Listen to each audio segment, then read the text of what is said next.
¿Qué tal? Estamos una vez más, les saludamos, ¿verdad? En el estudio de los salmos, Servando, y hoy vamos a ver un salmo muy lindo, precioso salmo, el Salmo 127. ¿Cómo ves? ¿Cómo estás, papi? Muy bien y muy contento de estar en esta noche con todos los hermanos, la gente que nos está escuchando. Para nosotros es un privilegio el que ustedes nos localicen por medio de las redes, y para nosotros es una felicidad poder compartir con ustedes cada uno de estos salmos. Cada salmo tiene tanta riqueza, papá, cada autor, ¿verdad? Porque estuvimos viendo salmo de Moisés, estuvimos salmos de David, de los hijos de Coré, de los hijos de Asaf, y bueno, hoy tenemos el Salmo 127, un salmo precioso, ¿verdad? Que yo sé que nos va a enriquecer a todos, así que le damos gracias a usted que nos está siguiendo, ¿verdad? Por las redes sociales, siempre mirando las transmisiones del Facebook. Gracias por estar al pendiente. Y bueno, papi, se llama La prosperidad viene de Jehová. Así se llama el Salmo 127. Este salmo no se sabe bien porque dice que es un salmo, dice cántico gradual para Salomón. Parece ser, si se traduce literalmente, entonces es un salmo de David que le hizo a su hijo Salomón. Para darle instrucciones acerca de lo que él iba a hacer, porque David quería construir el templo para Jehová, lo quería construir él, pero Dios no se lo permitió, dijo que no, que se esperara que su hijo Salomón lo construyera. Entonces le da instrucciones de cómo debía él confiar en Dios y esperar en Dios, y que no hiciera las cosas en sus fuerzas, sino en la bendición de Dios, en la prosperidad de Dios, y cómo trabajar juntamente con Dios. Una cosa, el mayor tesoro que pudo haberle dado David a su hijo es el cómo pelear, cómo guerrear, cómo gobernar, cómo hacer todo con Dios. Así es. Y ese es la bendición que nos deja, la herencia que nos deja no solamente a Salomón, sino nos deja a cada uno de nosotros, el hacer las cosas junto con Dios. Claro. El convertir el sueño de Dios en nuestro sueño, o el propósito de Dios en nuestro propósito, o la vida de Dios en nuestra vida. El trabajar juntos, el ser socios de Dios. Así es. Pues vamos leyendo, Servando. Mira, no son muchos versículos, son 5 versículos. Así que podemos irnos despacito. Pero cada uno de los versículos, pero está rico. Está rico cada versículo, hay tanto que decir, hay tanto que hablar, y vamos comenzando. Mira, dice así, versículo 1, dice: si Jehová no edificare la casa, en vano trabajan los que la edifican. Si Jehová no guardare la ciudad, en vano vela la guardia. Y bueno, aquí estamos viendo una realidad, Servando. Si no es el Señor el que hace la obra, en realidad nada tiene firmeza, ¿verdad que sí? Si Jehová no la edifica, si Jehová no la construye, nos ha enseñado el Señor a través de la palabra, nada sube al cielo sino lo que no descendió de arriba. De Dios es el plan, de Dios es el propósito, de Dios es los pensamientos. Podemos nosotros edificar para Dios, y que salga del querer humano. Esto es lo más tremendo de lo que es el propósito de Dios. Es el hecho que el hombre en su capacidad humana, Servando, quiere edificar para Dios. Pero cuando quiere edificar para Dios, tiene que entender que solamente Jehová edifica su propia casa. Claro. Y que Él mismo se la construye. Entonces, de tal manera que el hombre no puede construir nada para Dios. No en su fuerza humana, no en su limitación, no en su naturaleza, sino que es Dios en mí edificando su propia obra. Y esto nos lleva, Servando, a un punto que nos lleva al sacrificio. Porque imagínate que tú le digas, Señor, yo quiero hacer algo para ti. Y luego el Señor te dice, qué bien, me da gusto que quieras hacer algo para mí. Nada más que nada de lo que tú haces, humanamente hablando, tiene valor. Entonces lo que voy a hacer es que lo que yo voy a hacer lo voy a poner en ti, será mío.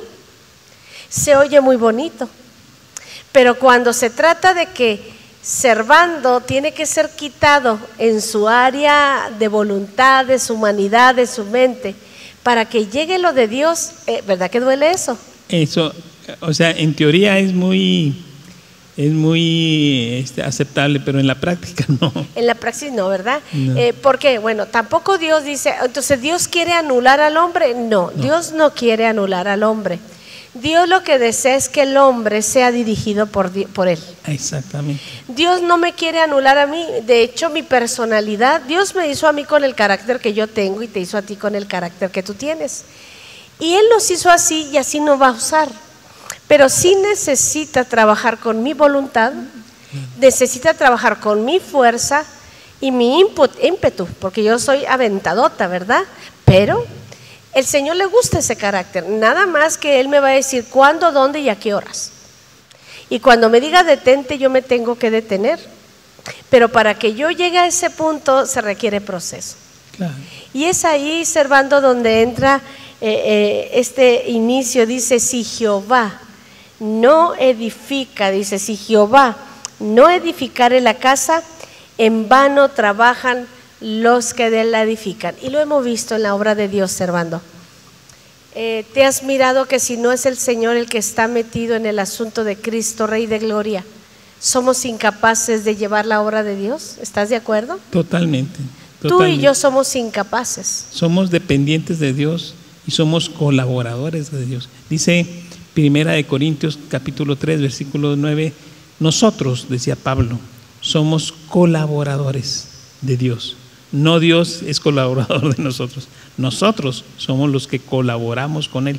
Si tenemos este pensamiento de que nosotros somos los que, el cuerpo de Cristo, somos las manos de Cristo aquí en la tierra, y si Él es la cabeza y nosotros somos las manos, entonces entendemos que entonces nosotros somos los colaboradores de Dios. Por eso hay una parte de Proverbios muy hermosa que dice así, dice en Proverbios 3:5, dice, fíate de Jehová en todo tu corazón y no te apoyes en tu propia prudencia, reconócelo en todos tus caminos y Él enderecerá tus veredas.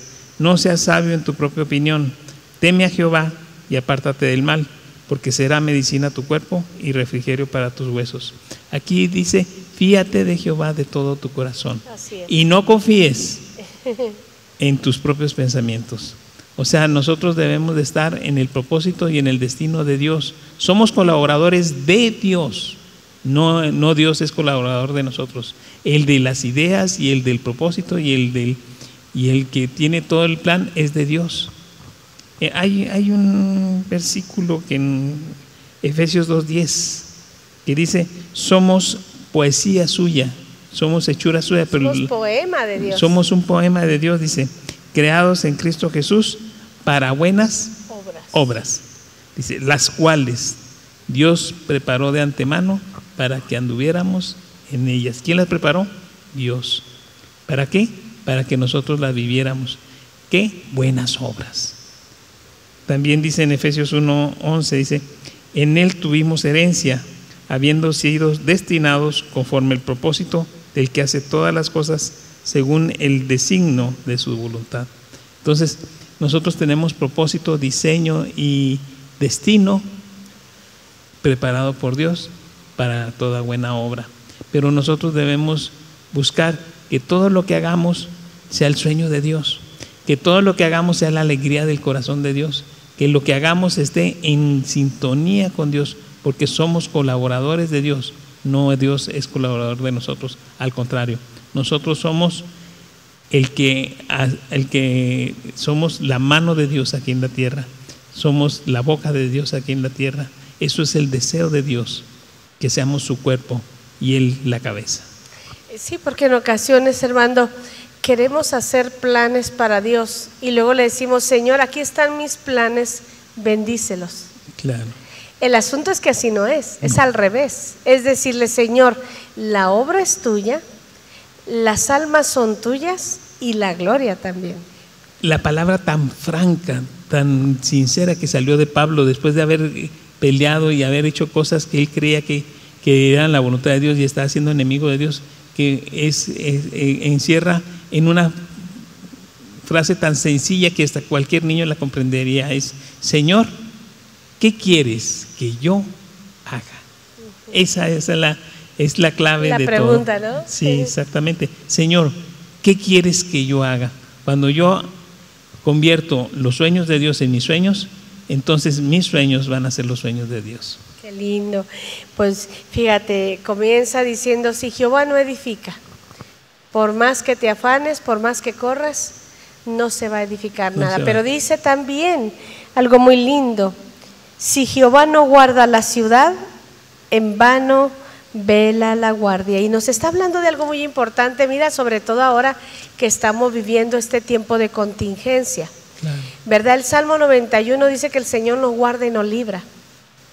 Si nosotros, Servando, decimos: bueno, si yo hago todas las medidas sanitarias, seguro me guardaré de enfermar. Si yo me meto en mi casa, seguro no me voy a enfermar.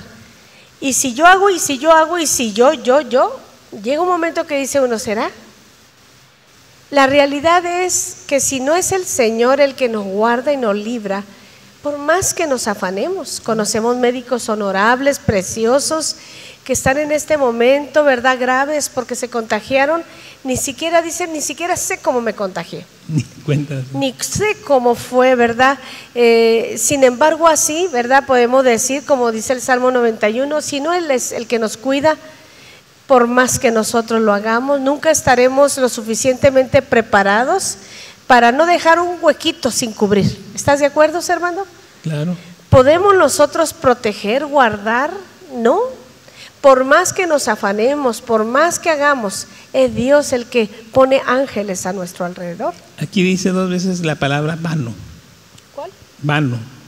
Dice: si Jehová no edifica, en vano. En vano. Si Jehová no guarda, en vano vela la guardia. Vano significa gastar el tiempo, gastar esfuerzos, significa gastar dinero, y al final todo se pierde. Así es. Entonces, si tú no quieres que tu tiempo se pierda, que tu tiempo sea infructífero, que tu tiempo no valga, aprende del que siempre, nunca perdió ninguna batalla. El que da este consejo es David.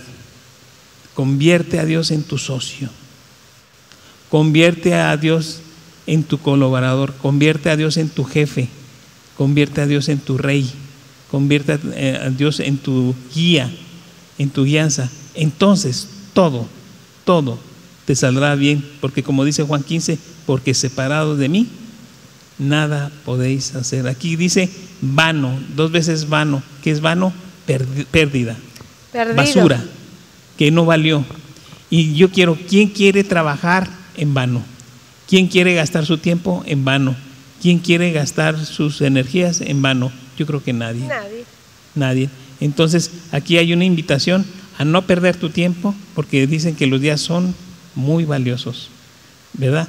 A no perder tu tiempo, no perder tu dinero, no perder tus esfuerzos, no perder tu energía. Así es, y nada vano, ¿verdad?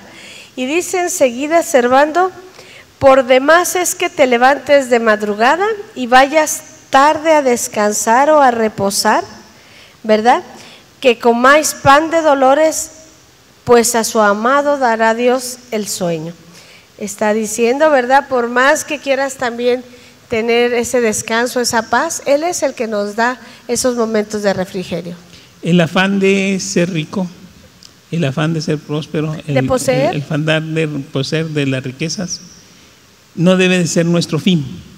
Nuestro fin debe ser la bendición de Dios. Nuestro fin debe ser el propósito de Dios. Todas esas cosas llegan por añadidura. La riqueza, la prosperidad son resultados, pero cuando la riqueza se convierte en tu pensamiento, cuando el prosperar se convierte en tu fin, cuando el dinero, dice que el dinero es el peor de los amos, pero es el más servil de los esclavos. Entonces, cuando tú conviertes al dinero en tu amo, cuando tú conviertes a tu tiempo en tu amo, cuando tú conviertes el afán de tener algo, de hacer algo en tu fin, entonces va a ser todo en vano.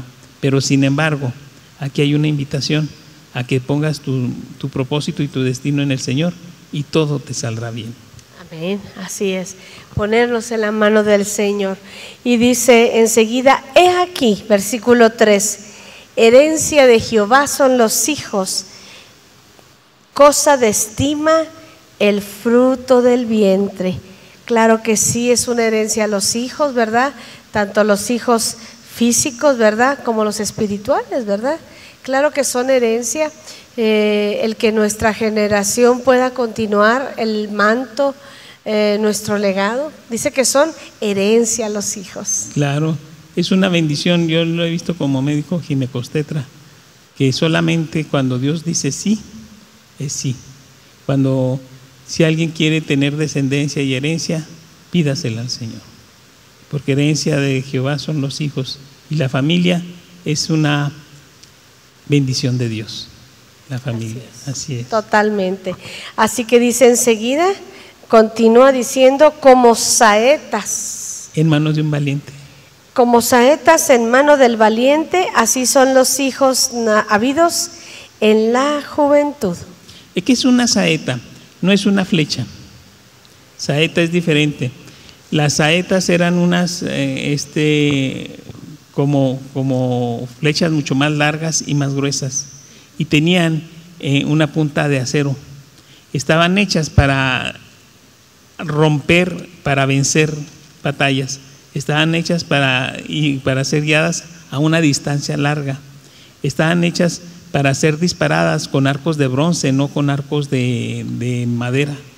Entonces dice, como saeta en las manos de un valiente, así son los hijos guiados en la juventud. Tenidos, sí. Yo me acuerdo de una historia muy bonita. Me gustaría de una madre que agarró a su hijo como saeta y lo disparó. A ver, papá.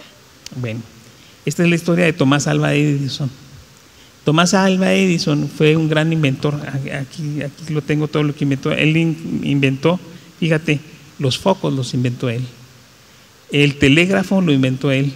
El fonógrafo, el tocadiscos, el micrófono lo inventó él. El cine, las pilas, todo lo inventó Tomás Alva Edison. ¿Verdad que tiene grandes inventos? Sí, pero Tomás Alva Edison nació sordo. Era sordito, sí oía, escuchaba, pero muy mal. Entonces, cuando él empezó a ir a la primaria en un pueblito de Estados Unidos, el profesor se desesperaba mucho con él porque no oía. Entonces le escribió una carta a la mamá. Dijo, señora Edison, su hijo es incompetente y está retrasado mental. No solamente es sordo, tiene un deterioro, siempre está… Una limitación. Una limitación, siempre está en la luna. ¿Siempre está en la luna? Siempre está en la luna, siempre está perdido, ¿verdad? No pone atención, no. Le ruego que por favor se lo lleve, él me va a echar a perder los otros niños, no se lo puedo yo educar, por favor ya no lo mande a la escuela. Y luego lo metió en un sobre y se lo dio al niño para que se lo entregara a la mamá, así como cuando Urias llegó su carta de muerte a Joab, así este niño llevaba la carta a su mamá.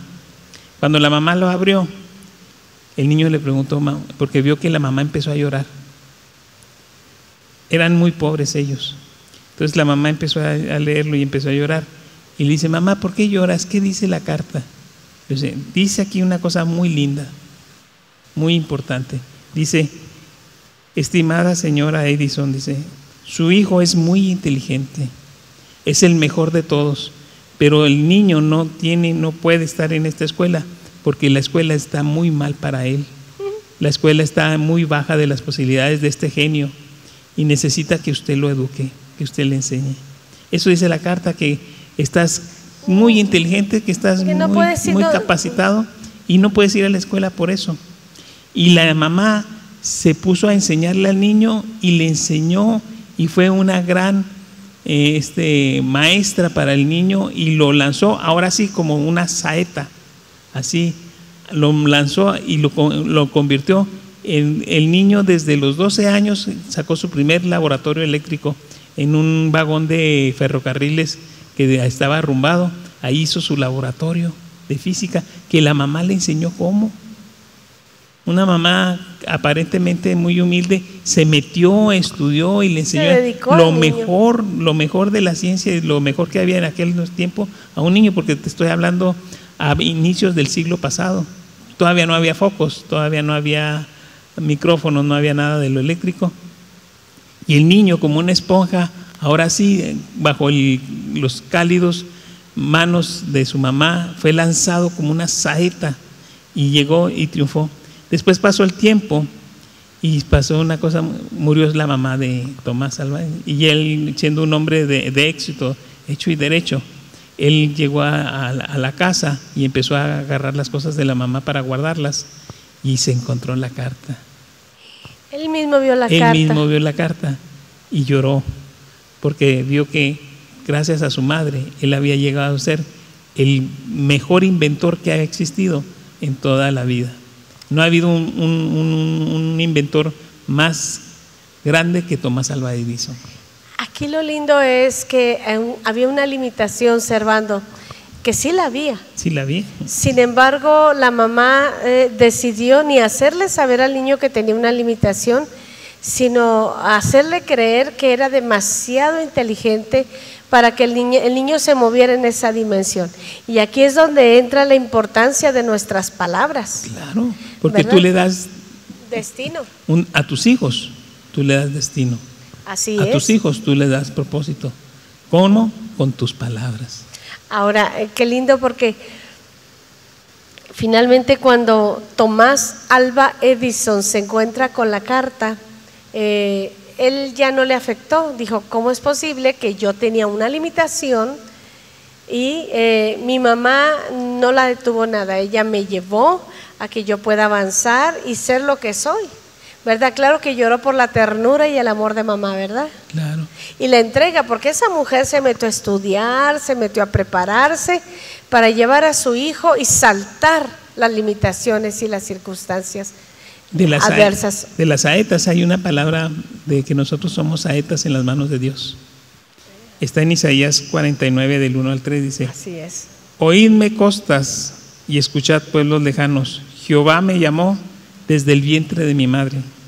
Desde las entrañas de mi madre tuvo mi nombre en memoria y puso mi boca como una espada aguda. Me cubrió con la sombra de su mano y me puso por saeta bruñida. Me guardó en su aljaba y me dijo: mi siervo eres, oh Israel, porque en ti me gloriaré. O sea que los hijos de Dios somos como saetas en las manos del valiente.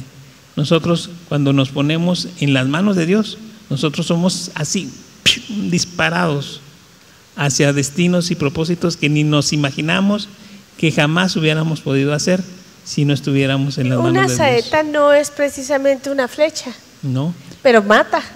No, está hecha para vencer. Es un arma, es casi como una lanza, un poco más pequeña de una lanza, y está hecha para romper armaduras. Se usa cuando en la guerra se quiere abrir una brecha, se quiere abrir un camino, se usan las saetas bruñidas. Entonces un niño es un arma de guerra. Claro. Si nosotros lo preparamos, es un instrumento de guerra, es un arma de guerra, es un vocero, un portavoz, un instrumento para hablar, para llevar el propósito de Dios. ¿Y cuántas cosas vemos, Servando? ¿Cuántas personas vemos de padres que llegaron hasta cierto límite, pero los hijos les sobrepasaron? Alguien dijo, la plataforma donde tus hijos se van a parar eres tú mismo. Eres tú la plataforma, el nivel más bajo donde ellos se van a parar para hacer lo que tienen que hacer. Cuando entendemos que los hijos, Servando, vienen a dar continuidad a la labor que Dios nos encomendó, pero las cosas para ellos serán diferentes, porque tienen otra luz, otra revelación, y porque tú ya les diste ahora sí que camino recorrido. Ya está trabajado el camino, ¿verdad? Ya se hizo camino al andar, ¿verdad? Ya las cosas son más fáciles para ellos, sin embargo ellos llegarán más alto. Esto nos da una indicación de lo equivocado que es nuestra cultura. Nosotros, como cultura latina, se nos enseña a decir a los hijos malas palabras, malas razones, malas razones como muestras de cariño. Y nosotros a veces, a mí me ha tocado escuchar a muchas mamás que le dicen a sus hijos: eres un inútil, no sirves para nada. Claro. Y están marcando un destino. A muchos padres decir: mi hijo es esto, es lo otro, y están marcando un destino a su hijo. Entonces nosotros debemos de saber que los hijos son como saetas, y el que los envía somos nosotros. El que toma el arco es el padre, es la madre, y es el que envía. ¿Por qué Salomón fue tan grande? Porque lo envió David, y David siempre ganaba en las victorias. Entonces, si fue el que Dios le enseñó a cómo vencer, una de la mejor saeta, la mejor arma que tuvo David en sus manos fue Salomón, y le enseñó a Salomón por medio de este salmo a vencer. Qué lindo, porque ahí donde ve David cómo su hijo hizo lo que Dios no le permitió a él, que fue construir el templo. Por ¿verdad? eso le da la indicación que él lo construya, pero bajo la dirección de Dios. Totalmente. Así que dice: bienaventurado el hombre que llenó su aljaba de ellos, no será avergonzado cuando hablare con los enemigos en la ciudad. ¿Verdad? Cuando está hablando ahí en ese tiempo, observando, el que tenía más hijos tenía más prestigio. Claro. Por eso dice: no será avergonzado. No será avergonzado. Dice: tiene prestigio el que tiene hijos, ¿verdad? Cuando hablare con los enemigos en la puerta. Y por supuesto, observando las mujeres que nos tocó en el tiempo tuyo y mío. Mujeres que, oye, ahorita ¿quién tiene 7 hijos? Ya la que tiene 4 o 5 ya está mal. La que tiene 4 o 5 te sorprendes. Sí. Pero 7, 8, oye, mujeres que llegaron a tener arriba de 10 hijos. Sí, a mi familia es numerosa, hasta de 12 conocí yo. Pero Caray. Ahorita la mujer tiene, por los tiempos tan difíciles y donde la maldad ha crecido tanto, y sobre todo que el cuidado tiene que ser tan importante, la mujer la familia que tiene más de 3 hijos ya es rara, es rarísima. Pero sí, aquí lo que yo he visto es en la palabra de Dios, como hubo grandes hombres de Dios, pero que no tuvieron hijos, que no dejaron descendencia, y como los grandes hombres de Dios que sí tuvieron la visión patriarcal que Dios les había inculcado, y dejaron hijos, y a veces sus hijos fueron más que ellos, porque esa es la ilusión de un padre. ¿Qué es la ilusión de un padre? Que tu hijo sea mejor que tú. Esa es la ilusión de todo padre. Y aquí vemos grandes hombres de Dios como Elías, que creó un Eliseo que hizo cosas más poderosas que él. Elías tuvo un hijo que se llamó Eliseo. Aquí vemos cómo Jacob mandó a su hijo José, y a su hijo José lo hizo grande en el pueblo más poderoso de la tierra. Vemos otros, Pablo, que envió a Timoteo que fue el que conquistó toda Macedonia para Cristo. No fue Pablo, fue Timoteo el que lo hizo. ¿Pero por qué? Porque lo envió. Tenían esta visión de este salmo, que es una visión de Dios, es una visión de patriarcal, en la cual la bendición de un padre, y sobre todo, esto es muy importante, la declaración de un padre sobre la vida del hijo es vital. Por eso se peleaban tanto la bendición. Por la bendición. La bendición del papá era tan importante. Por ejemplo, Esaú quiso matar a Jacob porque le robó la bendición de su padre, ¿verdad? Era la bendición, y la bendición hermosa de Jacob a su hijo José, ¿verdad? Que Dios te dé todas las riquezas del cielo, de la tierra y de los abismos. Es preciosa. Si la podemos leer, es una gran bendición. Así es, nosotros tenemos que bendecir a nuestros hijos y darles destino y propósito. Y sobre todo eso, bendecir los Números, capítulo 6, 24, declarando la palabra, hablando la palabra, soltando los buenos propósitos de Dios y los buenos planes sobre nuestros hijos. Pues hemos llegado al final de este salmo, Servando, ¿verdad? Está cortito, 5 versículos, 5 números de gracia, pero es un salmo precioso.